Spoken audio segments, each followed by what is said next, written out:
Harley Davidson laying off factory workers at the assembly plant in York, Pennsylvania. Let's talk about that. Let's get cracking.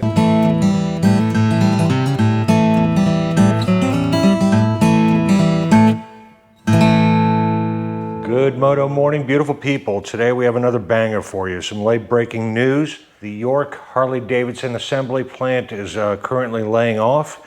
I have from a reliable source that works within the facility that's been giving me updates on what's happening in the factory. And I'll share with you his thoughts. I will not share the source or the name of this individual. It kind of gives you the vibe of what the staff internally within the factory, how they feel about these situations as they're being handled. I work for the Harley assembly plant in York, Pennsylvania.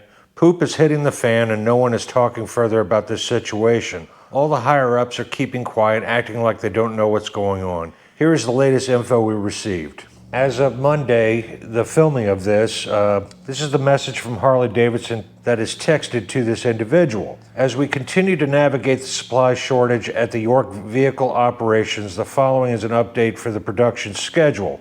Third shift Sunday night, June 25th, and Monday night, June 26th, fab paint, post-assembly materials, and quality supporting those areas should report to work unless notified of a temporary layoff directly to your supervisor. Third shift Sunday night, June 25th, and Monday night, June 26th, assembly line 1 will be under temporary layoff. The cafeteria will be closed on the third shift during this time. First shift Monday, June 26th, June 27th, all areas should report to work with the exception of line 2 assembly. First shift Monday, June 26th, and Tuesday, June 27th, line 2 assembly under the temporary layoffs. Maintenance should report on all shifts as normally scheduled. We will continue to communicate the production schedule for the update of the production schedule. I do not know this for a fact, but sometimes when a manufacturer needs to throttle back production because the showrooms are getting swamped with inventory,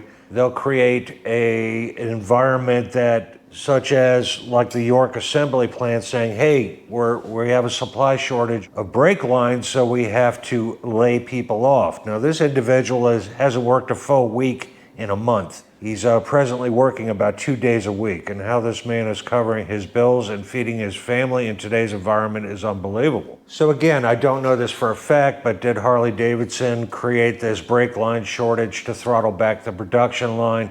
So when the staff gets angry, they can say, hey, it wasn't me, it was them over there. They didn't supply the products to build the bikes. And here's another update that he got from yesterday. Third shift Tuesday night, June 27th, and Wednesday night, June 28th, fab paint, post-assembly materials, and quality supporting those areas should report to work unless previously notified of temporary layoff directly from your supervisor on Monday and Tuesday night. Third shift Tuesday night, June 27th, and Wednesday night, June 28th. Assembly line 1 will be under temporary layoff. The cafeteria will be closed on the third shift at this time. First shift Wednesday, June 28th. Thursday, June 29th, all areas should report to work with the exception of line 2 assembly. So they're basically repeating themselves. The next production schedule communication will be sent on Wednesday, June 28th. Now, unsolicited reply by this individual. He said basically everybody in the factory is very tight-lipped right now. Usually we are the last ones to know anything to begin with, but sometimes the higher-ups talk to their buddies in the building and let them know what's going on. And even they are not saying anything. So right now they don't know if they have a job from day to day. And he also made mention that the dealerships up by York, Pennsylvania are swamped with motorcycles. I know I've talked with several of my friends, and many of the Harley dealers have stacks of bikes in the back in crates that they haven't even put together because their showroom is chock-a-block full. So the troubled waters for Harley Davidson continue, and as we approach the second quarter financials that are coming up any day now, this is more bad news, and if this gets out and they're not more transparent about it, if investors find out about this, their stock is going to take another hit. It's a nasty game everybody's playing right now, and at the end of the day, the dealers are getting swamped with inventory. I don't feel bad for many of them that have been pillaging and overpricing and tacking on thousands of dollars of fees.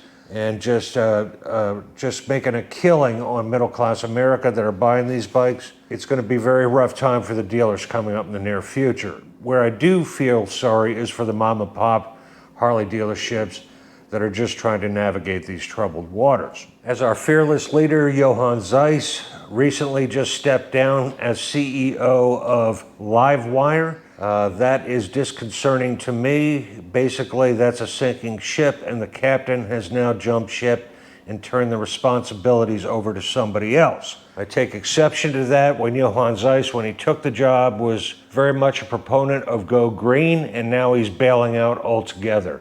I think that speaks volumes for this man's leadership. 2 thumbs down for me on that one. I want to see Harley Davidson succeed, but I have more than a fair share of concerns about the direction they're headed with their current leadership. We'll see how this all plays out. I'll be giving a second quarter financial review here in the next week or so, and we will get some updates on that, on how they're doing financially, the backbone of the company, their money.